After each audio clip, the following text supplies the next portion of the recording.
Are you and your partner curious about the BDSM world, but not be ready to go to the store to buy toys yet?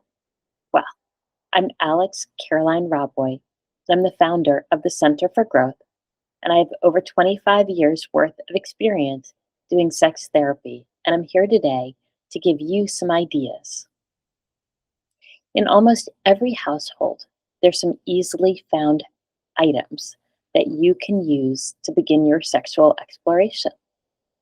Before I jump into it, let's just take a moment to discuss limits and expectations with your partner. If you and your partner have different expectations and these ideas are not communicated to one another, the experience likely won't go over well.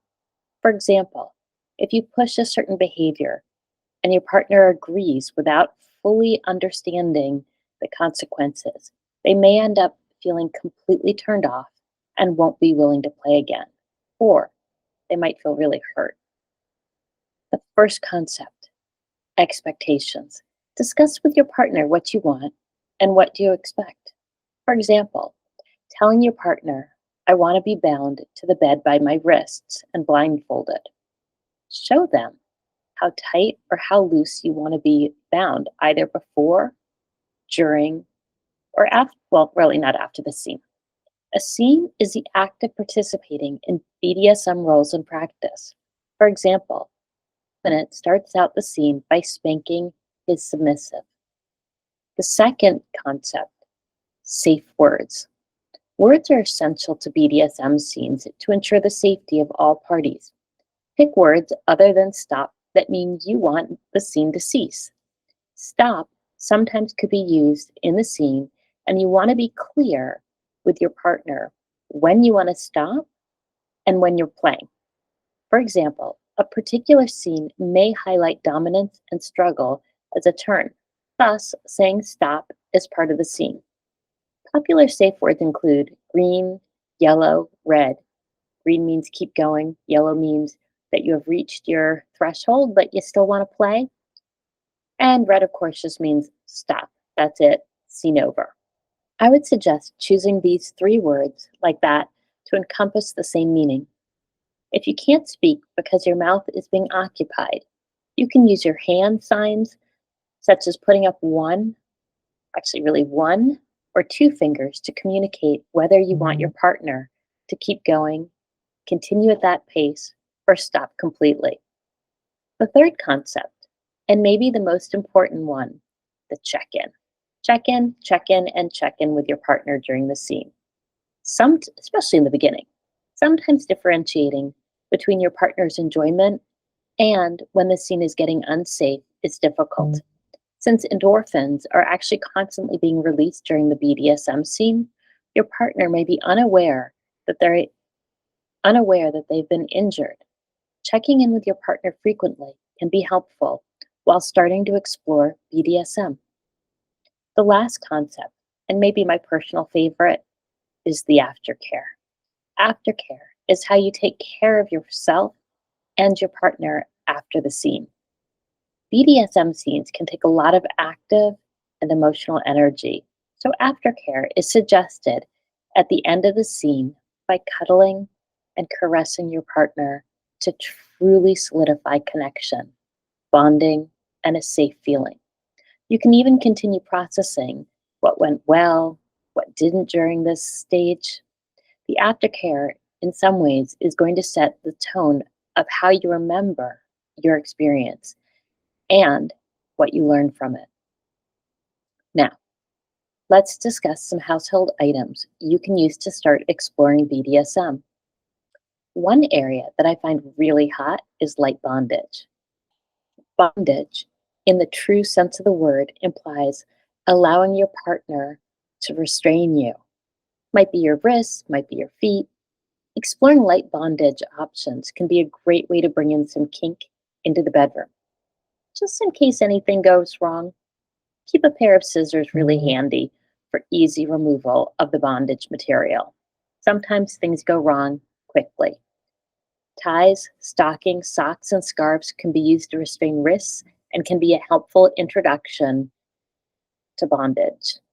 because ties and scarves are made out of soft material and are often found in the home.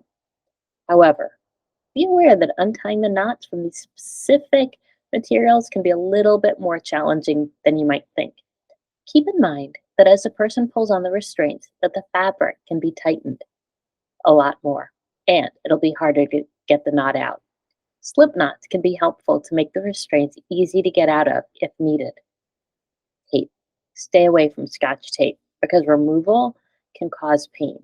Since bondage tape sticks to the skin, masking tape is a little less harsh on the skin, but tape can still irritate or harm the skin if you still so if you still want to try household tape, just keep these notes in mind when you're using it. Limitations of light bondage. Some folk may not be able to participate in light bondage because of chronic pain or vascular issues.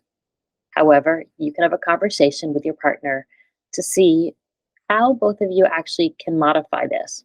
For example, using cuffs may be easier for vascular issues because the cuffs can be as loose as preferred.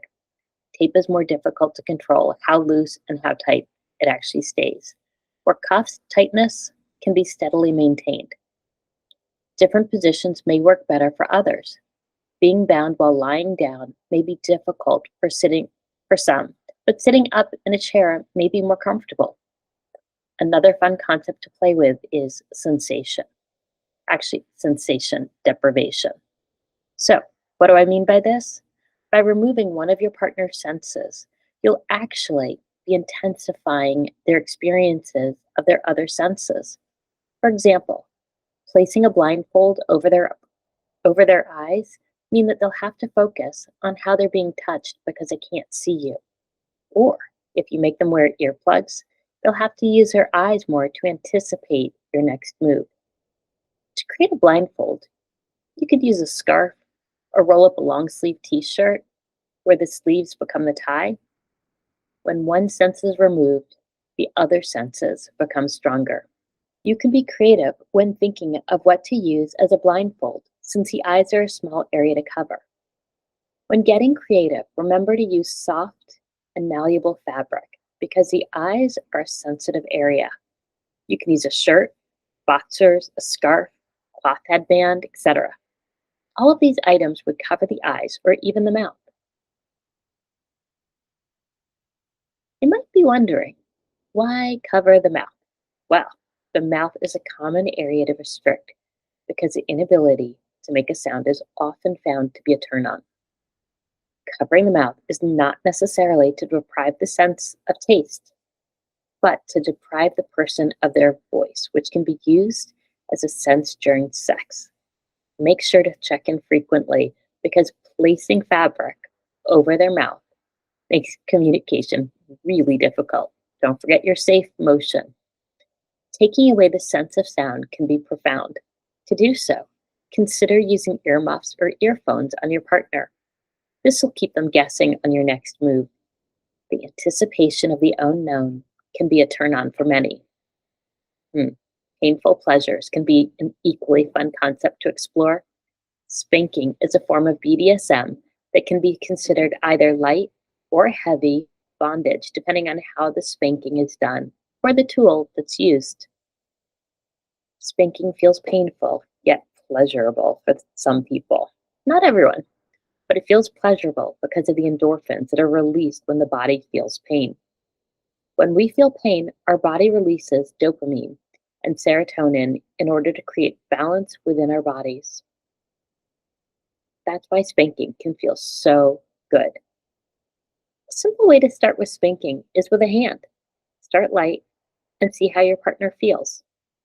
Having your fingers spaced out or cupping your hand can create a really different sensation. Once again, make sure that the expectations, limits, and safe words are discussed before experimenting. Check in. The hairbrush. The backside of a flat hairbrush has a similar impact to a paddle. Using a hairbrush for spanking can be helpful to get a sense of how the paddle may feel.